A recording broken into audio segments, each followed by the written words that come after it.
Never. Never. Well, you're in for a treat. It's mild up here. It gets much worse as we go deeper inside.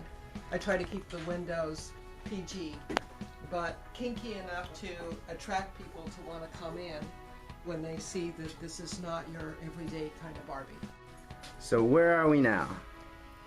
This is not PG, but maybe not R either. So what's the middle range there? General? General's good. Although there are some Barbies in this room that have nipples. And there are those in the world who highly object to Barbie having nipples.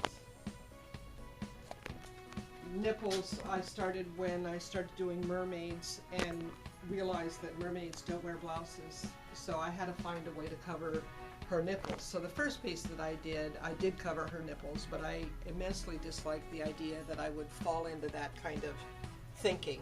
So I created what I think are really rather pretty and spectacular nipples. These are not the best nipples. I'll show you better nipples later on. If someone were to ask me what's the most popular piece, I would have to say it's Barbie's Last Sleepover.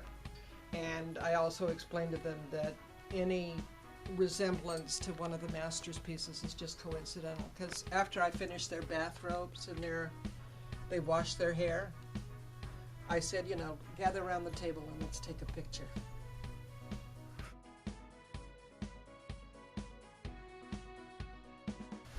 What is this place?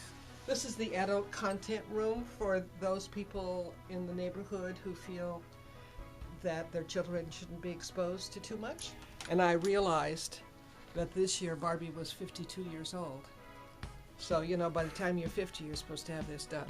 So Barbie has now had it done. So that's where I get my inspiration sometime.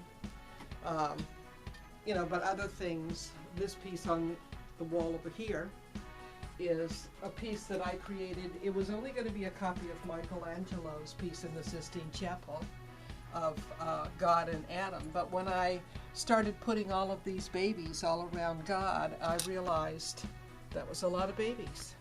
So I have God giving Adam a condom. And then that led to other things, because this Adam didn't happen to have a pecker. So I gave him one, and the thing that I find interesting, now I had to make it big enough to look like it could fit in that condom, so it might be a little oversized. But the shape of it, a lot of people say it looks like a hairdryer. But the thing that gets me is a couple of customers who now look at it and they say, my goodness, he's not circumcised. As if they were doing that back in those days.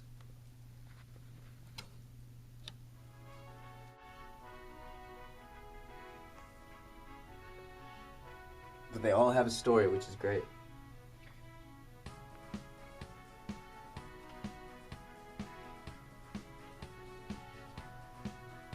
My car was vandalized a couple of months ago. So this is a sort of a self-portrait. But I don't know who vandalized the car. So I put a hood over his head. These are my warrior Barbies. Warrior Barbies. I love it. She's got weapons and stuff. Somebody at a fair asked me to take this piece off my table so as not to offend the children, because it's my warrior Barbie being attacked by a spider and she's got this sword. But somebody insisted that it was probably that spider trying to have sex with her. So it's like... Any story behind this one? This is a piece of driftwood that I found and turned her into a bonsai tree, a Japanese maple bonsai tree.